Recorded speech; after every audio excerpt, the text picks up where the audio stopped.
We're at Biggs Harley Davidson in San Marcos, and today we're looking at a 2015 Honda Grom in red and black.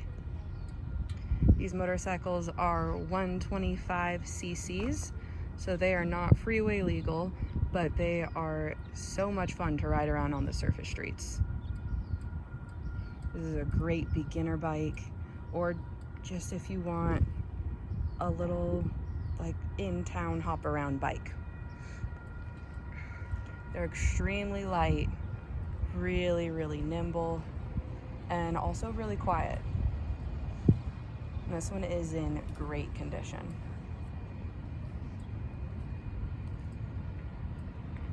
Top speed, I've gotten one like 70 miles an hour downhill with a tailwind. They also only have 4 gears. And the miles on this one are 307. This thing isn't even really broken in yet.